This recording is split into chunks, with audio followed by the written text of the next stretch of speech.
와서 앞에 성도님들 계시는 거 볼 때가 가장 설레기도 하고 또 가장 기쁘기도 했는데 오늘 오늘은 지금 최종태 형제님 계시고 백은하 형제님 계시고 지금 진행해 주시는 김남우 형제님 계시고 그다음에 피아노 주신 우리 자매님 계신데 3층 본당이 이렇게 좀 많이 휑한 느낌을 받는 게 조금 많이 아쉽네요. 네, 형제님들, 성도님들 얼굴 보고서 말씀 같이 나누고 싶었는데 그러지 못해. 하지만 조만간 곧 그렇게 될 거라는 주님께서 그렇게 이끌어 주실 거라는 믿음이 있으니까 조금 많이 답답하시고 아쉽더라도 지금은 같이 감내하는 게 좋을 것 같습니다.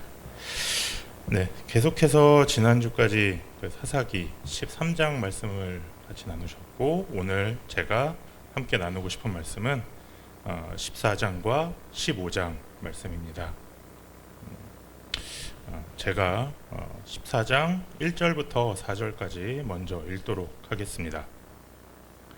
삼손이 딥나에 내려가서 거기서 블레셋 사람들의 딸들 중에서 한 여자를 보고 올라와서 자기 부모에게 말하여 이르되 내가 딥나에서 블레셋 사람의 딸들 중에서 한 여자를 보았사오니 이제 그를 맞이하여 내 아내로 삼게 하소서 하매 그의 부모가 그에게 이르되 내 형제들의 딸들 중에나 내 백성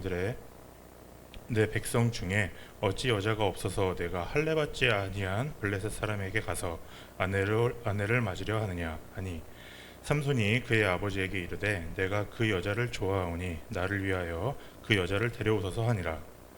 그때 블레셋 사람이 이스라엘을 다스린 까닭에 삼손이 틈을 타서 블레셋 사람을 치려 함이었으나 그의 부모는 이 일이 여호와께로부터 나온 것인 줄을 알지 못하였더라.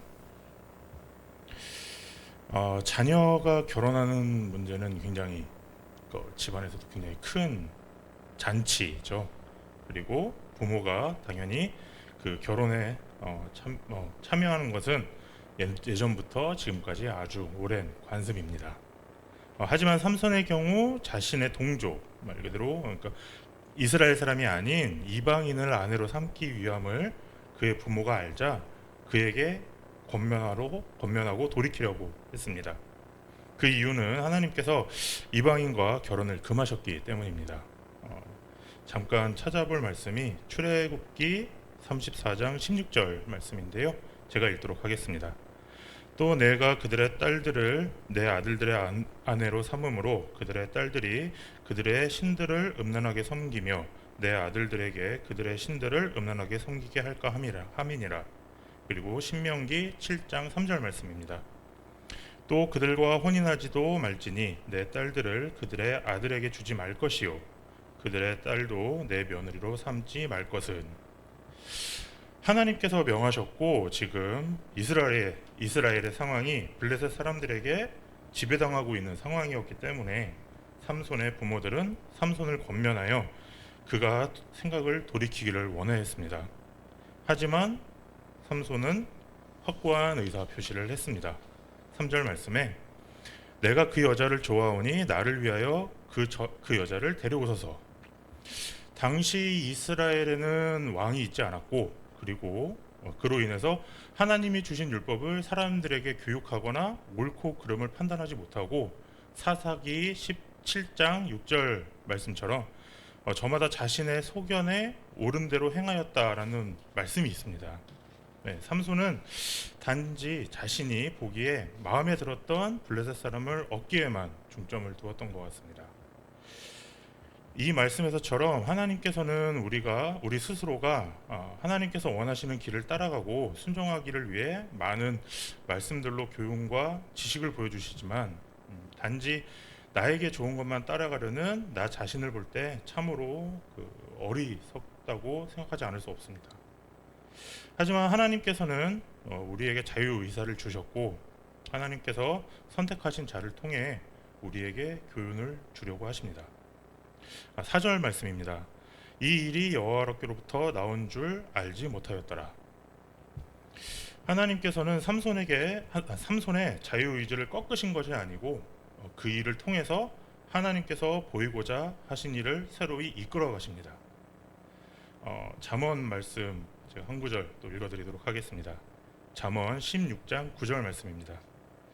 사람이 마음으로 자기의 길을 계획할지라도 그의 걸음을 인도하시는 이는 여호와시니라. 그리고 5절과 6절 말씀을 읽어드리도록 하겠습니다. 삼손이 그의 부모와 함께 딥나에 내려가 딥나의 포도원에 이른즉 젊은 사자가 그를 보고 소리 지르는지라. 여호와의 영이 삼손에게 강하게 임하니 그가 손에 아무것도 없이 그 사자를 염소 새끼를 찢는 것 같이 찢었으나 그는 자기가 행한 일을 부모에게 알리지 아니하였더라. 5절과 6절을 통해서 하나님께서 삼손과 함께 하신다는 사실을 우리는 알 수 있습니다.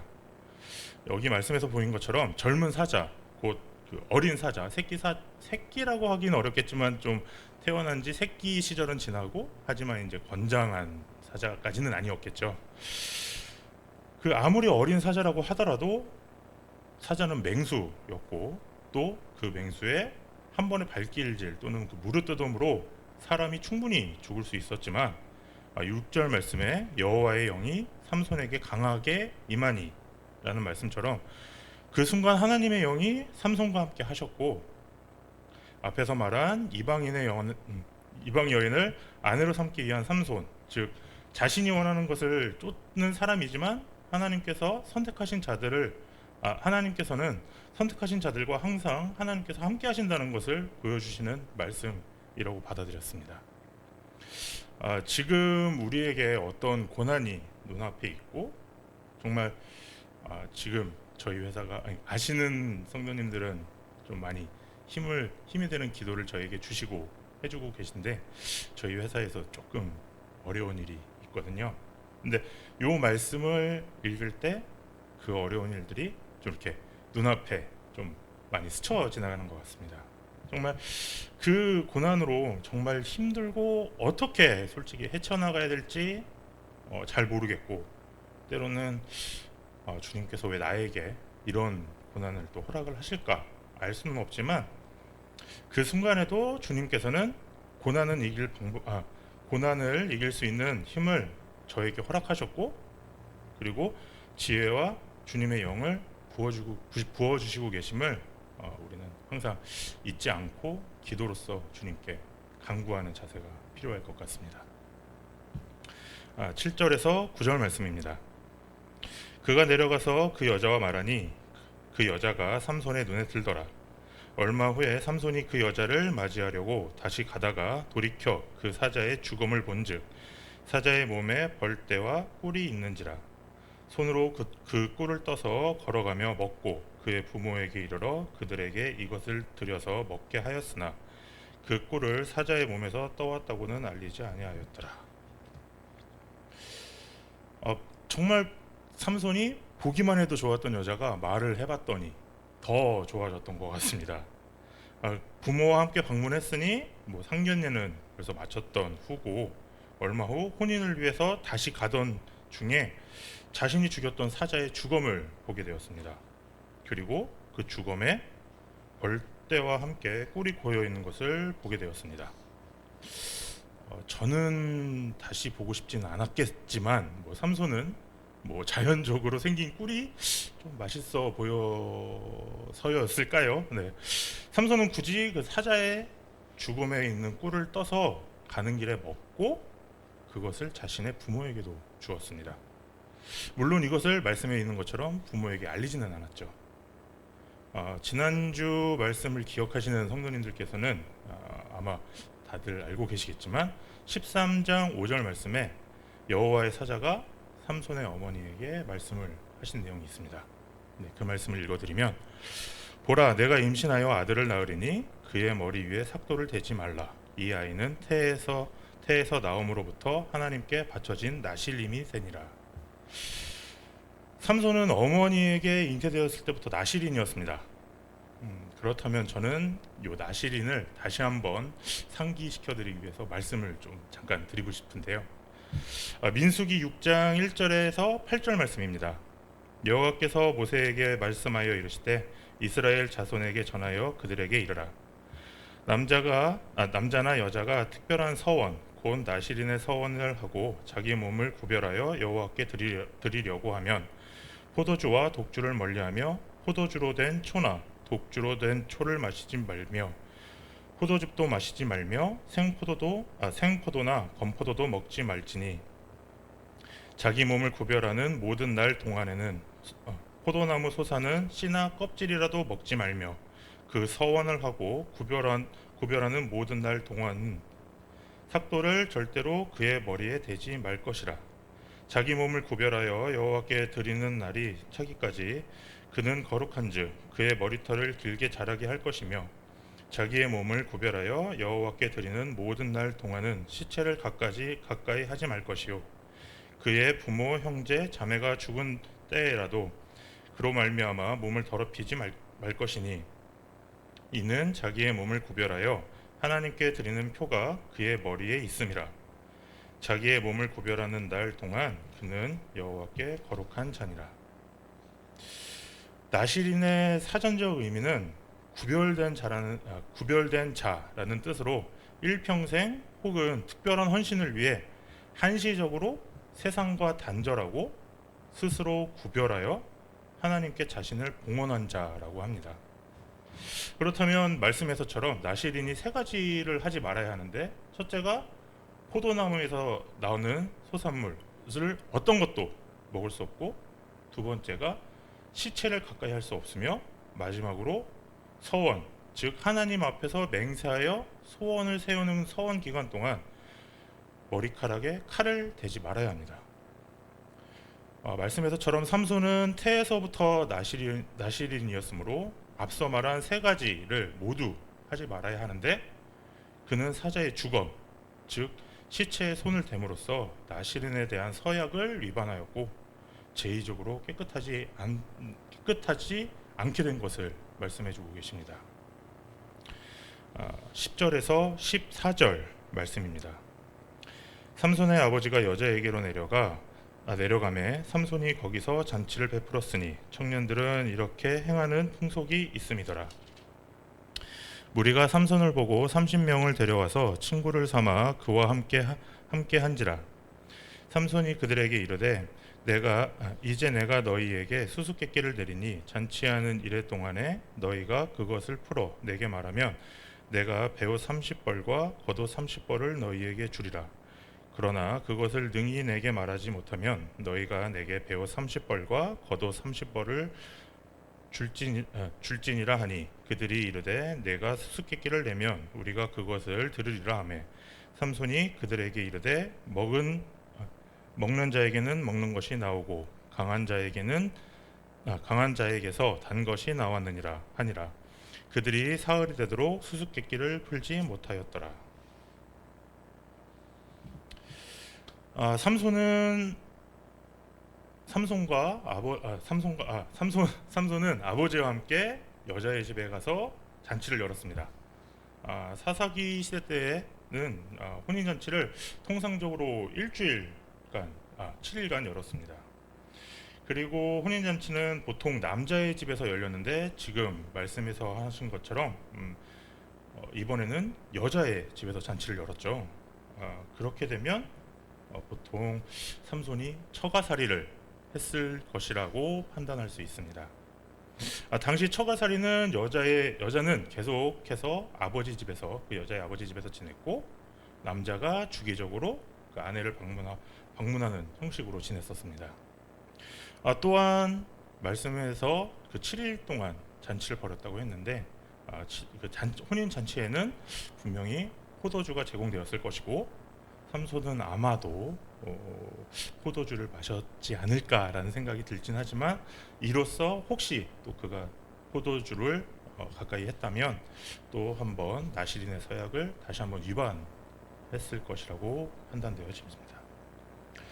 11절에 삼손은 30명의 새로운 블레셋 사람들을 만났고 삼손은 그들에게 수수께끼를 내며 내기를 제안합니다. 그 내기의 상품은 절대 하찮은 물건이 아니었습니다. 지금에야 옷이 좀 나름 많이 풍요로워서 옷이 그렇게 귀한 물품은 아닐 수는 있겠지만 그 당시 베옷과 그 겉옷은 그들이 결혼식에서 입는 잔치용 옷이었으며 절대 저렴한 상품이 아니었습니다. 거기에 그 수는 새로 소개받은 30명분의 옷들로 저렴할 수 없는 가격이었을 것입니다. 근데 삼손이 수수께끼를 냅니다. 먹는 자에게서 먹는 것이 나오고 강한 자에게서 다는 것이 나왔느니라. 솔직히 제가 이 말씀을 이렇게 가만히 보고 있어도 저도 무슨 말씀인지 잘 모르겠더라고요.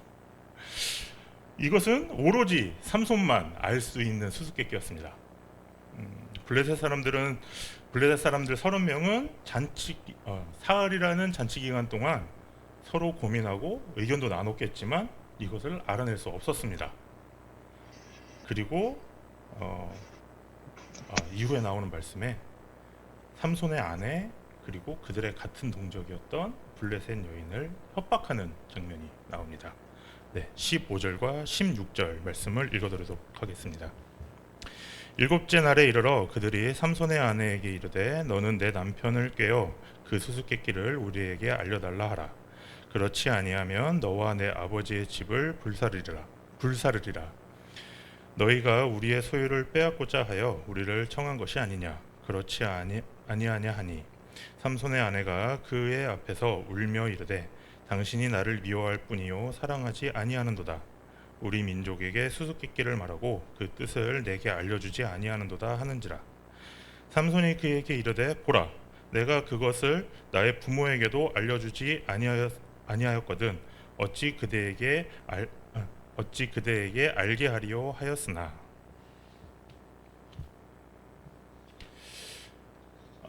삼손의 내기를 들었을 때 블레셋 사람들 30명은 좀 어떻게 보면은 굉장히 좋은 기회일 수 있겠다라고 해서 흔쾌히 받아들였을 수도 있습니다.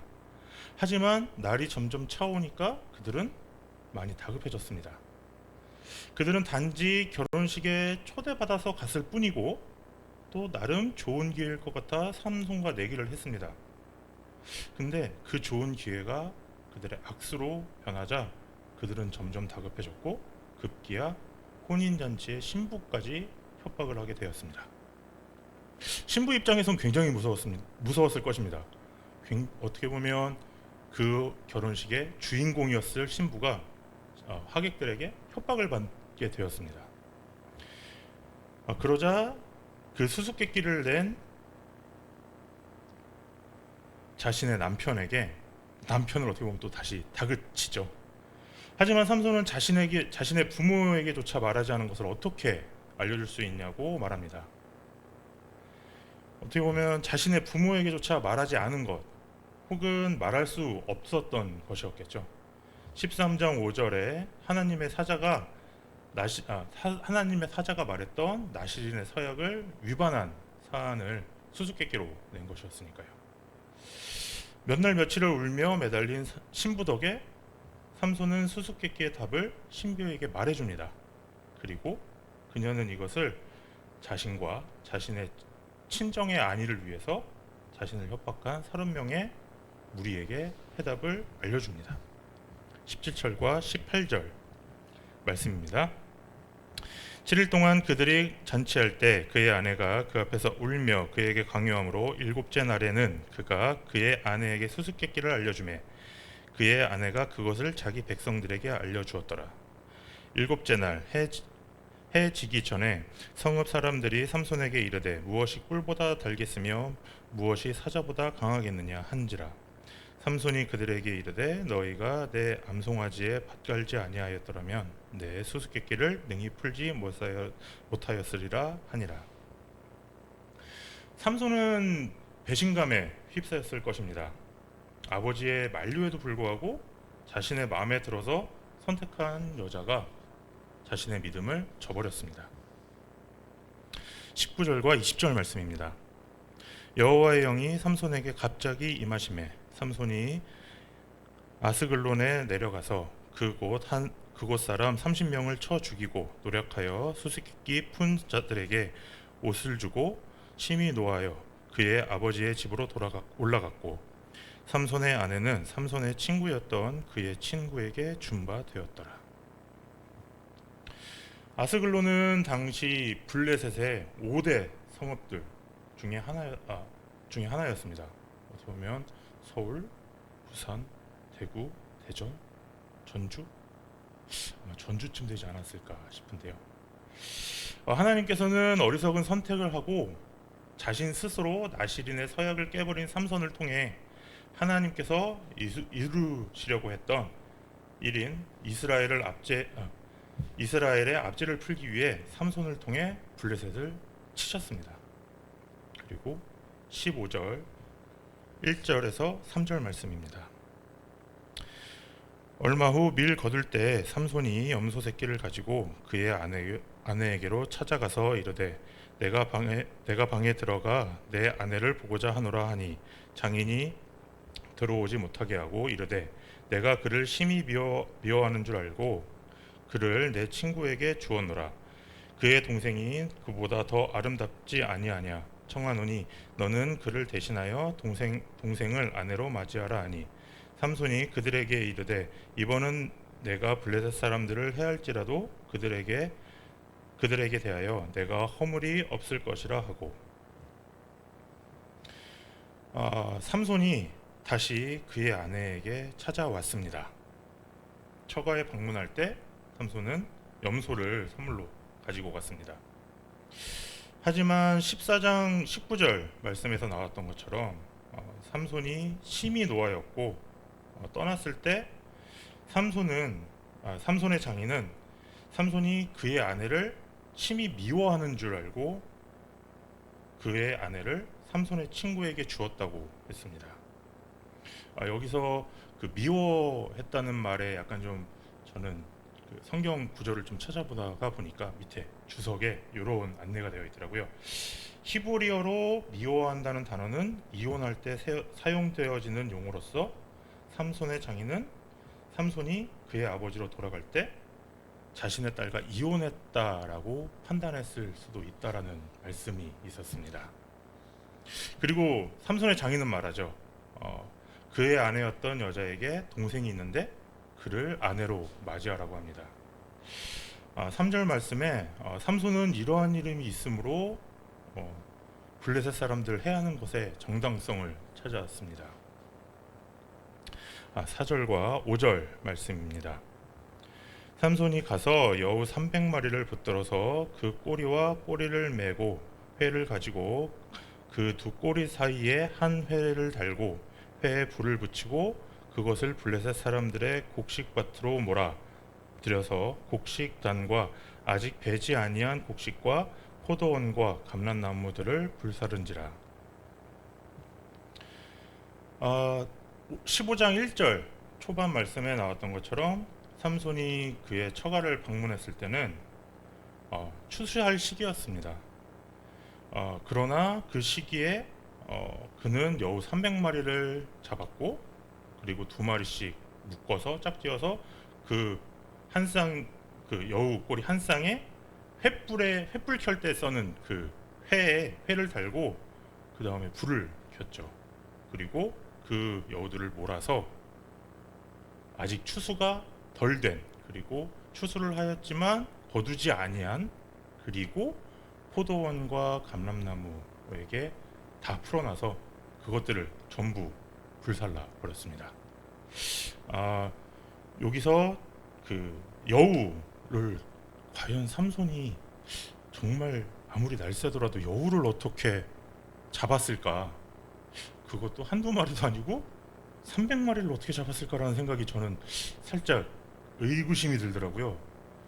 사람이 여우를? 이렇게 생각이 들었는데 이게 성경 말씀을 또 이제 찾아보니까 그때 마침 그 가나안 지방 쪽에는 여우라고 번역은 되어 있지만 그 지방에 자칼이라는 동물이 많이 살았다고 합니다.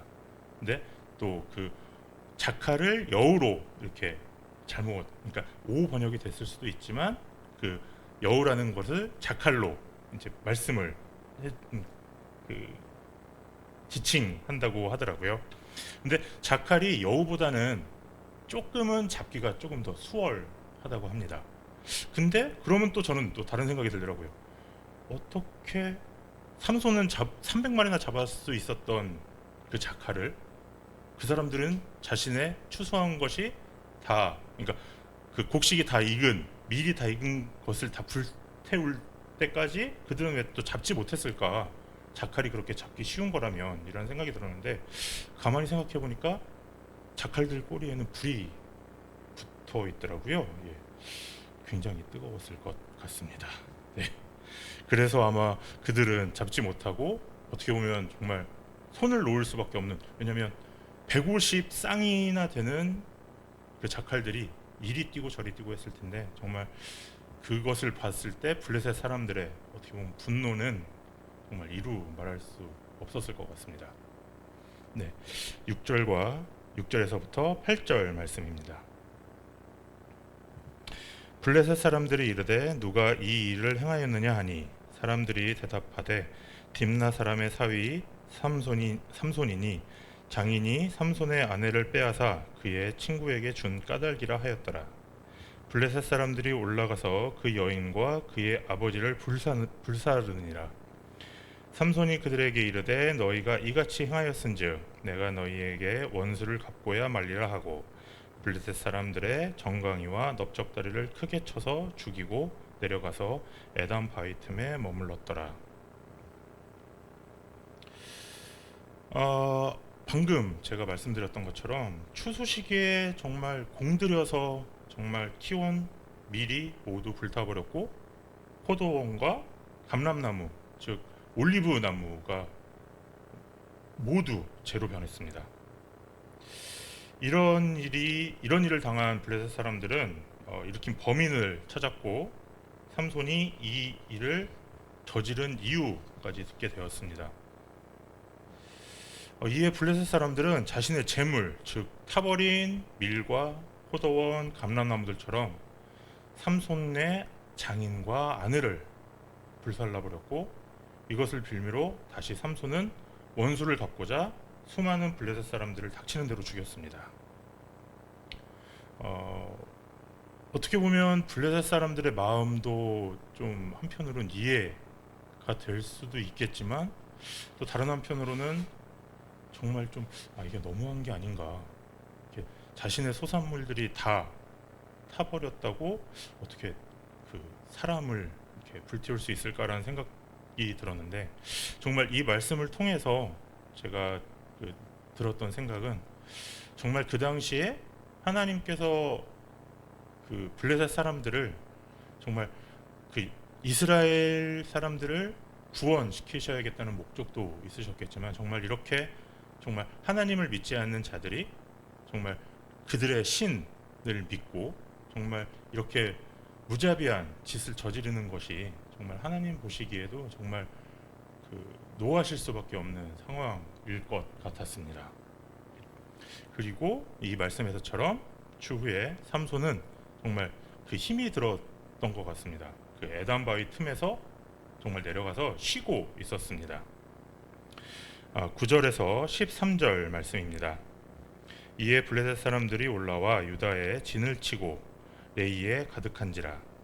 유다 사람들이 이르되 너희가 어찌하여 올라와서 우리를 치느냐. 그들이 대답하되 우리가 올라온 것은 삼손을 결박하여 그가 우리에게 행한 대로 그에게 행하려 함이로라 하는지라. 유다 사람 3,000명이 에담 바위 틈에 내려가서 삼손에게 이르되 너는 블레셋 사람이 우리를 다스리는 줄을 알지 못하느냐. 내가 어찌하여 우리에게 이같이 행하였느냐 하니, 삼손이 그들에게 이르되 그들이 내게 행한 대로 나도 그들에게 행하였노라 하니라. 그들이 삼손에게 이르되 우리가 너를 결박하여 블레셋 사람의 손에 넘겨주려고 내려왔노라 하니, 삼손이 그들에게 이르되 너희가 나를 치지 아니하겠다고 내게 맹세하라 하매, 그들이 삼손에게 말하여 이르되 우리가 아니라 다만 너를 단단히 결박하여 그들의 손에 넘겨줄 뿐이요 우리가 결단코 너를 죽이지 아니하리라 하고 새 밧줄 둘로 결박하고 바위 틈에서 그를 끌어내니라. 이 소식을 들은 블레셋 사람들이 유다 땅에 진을 치고 레이 지방을 위협했습니다. 그도 그럴 것이 블레셋 사람들이 지었던 모든 소산물들이 재로 변했고, 또 그로 인해서 블레셋 사람들 많이 대다수가 삼손에 의해서 죽임을 당했습니다. 유다 사람들이 블레셋 사람들에게 온 연유를 묻자 그들은 삼손이 한 일을 그대로 갚기 위해서, 말 그대로 삼손에게 갚기 위해서 왔다고 합니다. 그렇다면 유다 사람들의 선택은 삼손을 블레셋 사람들에게 넘기고 레이 지방에서 블레셋 사람들이 조용히 떠나기를 바랬을 것입니다.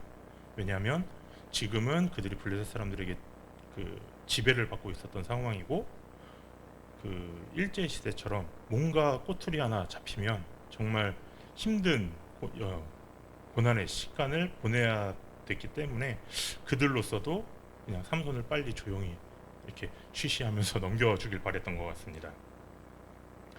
그래서 유다 사람 저는 한 100명이 가지 않았을까라는 생각이 들었었는데 말씀을 보고 깜짝 놀랐습니다.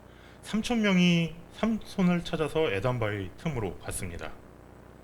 그리고 삼손이 당신이 버려서 이 일을 이렇게 버려서 지금 레이가 곤란해졌다라고 얘기를 합니다. 그리고 원망을 합니다. 지금 우리가 블레셋에게 지배를 받고 있는 것을 모르냐고 원망을 합니다. 삼손은 나름대로 자신의 변론을 했습니다. 자신의 장인과 아내를 이 사람들이 이렇게 죽였고 그래서 내가 이렇게 했다라고 하지만 유다 사람들의 귀에는 들리지 않았던 것 같습니다. 그냥 그들은 빨리 블레셋 사람들에게 넘기고 평화를 찾고 싶어 했던 것 같습니다. 삼손은 자신이 저지른 일 때문에 유다 사람들이 공경에 처해 있는 것을 원치 않았을 수도 있습니다. 하지만 반대로 또 저는 약간 다른 생각이 들었는데요. 방금 정말 많은 수의 블레셋 사람들을 죽이느라 그는 힘이 빠져 있는 상태에서 또 유다 사람 3,000명이 왔으니 자신은 야 이건 내가 어떻게 못하겠다라고 생각을 했을 수도 있을 것 같습니다. 그래서 삼손은 유다 사람들이 자신을 해하지 않을 것이라는 확답을 받은 후에 스스로 포획이 돼서 에단바위 틈을 나오게 됩니다. 14절에서 17절 말씀입니다.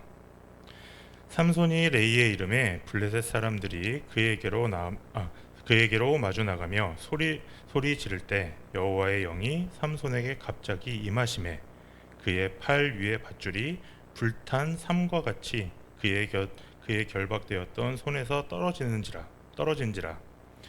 삼손이 나귀의 새 턱뼈를 보고 손을 내밀어 집어들고 그것으로 1,000명을 죽이고 이르되 나귀의 턱뼈로 한 더미 두 더미를 쌓았으며 나귀의 턱뼈로 내가 1,000명을 죽였도다 하니라. 그가 말을 마치고 턱뼈를 자기 손에서 내던지고 그곳을 라맛 레이라 이름하였더라. 삼손이 포박되어 나왔을 때 블레셋 사람들은 삼손에게 소리를 지르고 복수를 다짐했을 것입니다. 하지만 그때 하나님의 여행이 블레셋 사람들의 손으로부터 삼손을 구하고 하나님께서 계획하신 일을 이루시기 위해서 삼손에게 내려왔습니다. 13절 말씀에 유다 사람들은 분명히 새 밧줄, 그러니까 말 그대로 너덜너덜한 밧줄이 아니고 정말 새 밧줄 2개로 삼손을 포박하였지만 하나님의 영이 삼손과 함께함으로 새 밧줄들이 힘없이 끊어져 나갔습니다. 그리고 삼손은 주위에 있던 나귀의 새 턱뼈를 주어서 블레셋 사람들을 쳤습니다. 뭐 어떻게 보면 그때 상황은 정말 어쩔 수 없는 상황이었겠지만 그는 나귀의 새 턱뼈, 말 그대로 이제 죽은 지 얼마 안 된 턱뼈겠죠. 그것을 다시 만짐으로써 나시린의 서약을 다시 한번 위반하게 됩니다. 블레셋 사람들을 친 후 삼손은 그 나귀의 턱뼈 하나로 1,000명을 쳤다라고 외친 다음에 턱뼈를 던지고 그것을 라맛 레히라고 했는데요. 라맛 레히가 번역하면 나귀 턱뼈 언덕입니다. 이제 마지막 말씀을 읽어드리도록 하겠습니다. 18절에서 20절 말씀입니다.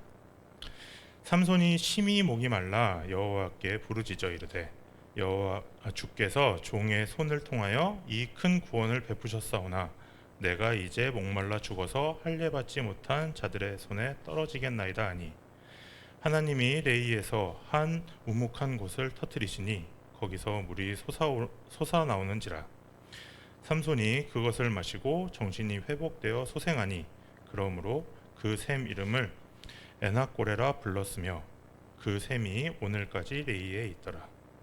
블레셋 사람의 때에 삼손이 이스라엘의 사사로 20년 동안 지냈더라.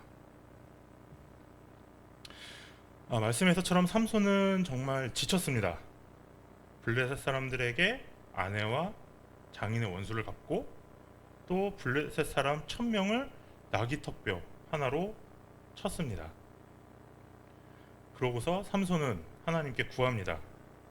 주님께서 친히 이 큰 승리를 저에게 허락하셨습니다. 하지만 이제 제가 목이 타서 저 할례 받지 못한 사람들의 손에 붙잡혀 죽어야겠습니까? 라고 부르짖었습니다. 이에 하나님께서는 레이 한 곳을 허락하셨고 그곳에서 물이 나오게 하셨습니다. 그리고 이 물을 마신 삼손은 제정신이 들어서 기운을 차렸습니다. 그리고 이 샘의 이름이 에나꼬레, 번역하면 부르짖는 사람의 샘이라는 뜻입니다. 이처럼 하나님께서는 나의 연약함을 하나님께 고백하고 먼저 하나님을 찾는 사람에게 보여주시는 것을 알 수 있습니다. 정말 그 기도 항상 쉬지 말고 기도하라라는 말씀처럼 정말 우리에게는 제가 그 말씀 초반에 드렸던 것처럼 정말 좀 어려운 시기도 있을 수 있고 정말 어느 것 하나 부족함 없이 좋은 시기가 사람에게는 당연히 찾아올 수 있습니다. 근데 좋은 시기에 하나님을 구하는 것 그리고 정말 어려운 시기에 하나님을 구하는 것에 대한 사람의 좀 마음가짐이 다를 수는 있겠지만 정말 내가 갖고 있는 것을 모두 하나님께 내려놓는 이 에나꼬레라는 샘의 이름처럼 정말 하나님께 부르짖으면 좋은 일은 2배가 될 것이고 정말 어려운 일은 하나님의 영이 함께 해주셔서 정말 그것을 모두 하나님께서 그러니까 해결해 나가는 지혜와 힘을 주실 거라는 생각이 들었습니다.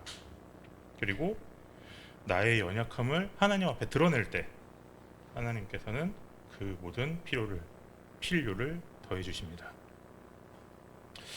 하나님께서 삼손을 통해 하신 일들은 블레셋 사람들을 어렵게 했습니다. 그들이 이스라엘을 지배하는 데 있어 정말 힘들고 정말 200가시 같은 역할을 하였습니다. 하지만 삼손의 역할로도 이스라엘은 블레셋으로부터 해방될 수는 없었습니다. 사사기 말씀 중에 삼손은 손에 꼽힐 만큼 많은 말씀의 사사기 안에 있고 정말 하나님께 사랑을 받은 사사였습니다. 하지만 삼손은 온전히 그의 인생을 하나님께 드렸던 사사는 아니었습니다. 나실인의 서약을 위반했었고 그리고 하나님께서 세우신 율법을 따르지 않았으며 이방인을 아내로 맞았습니다. 하지만 하나님께서는 그런 삼손을 세우셨고 그에게 하나님의 힘을 주셔서 어려움을 이기게 하셨으며 그가 부르짖었을 때 길을 보여주셨습니다.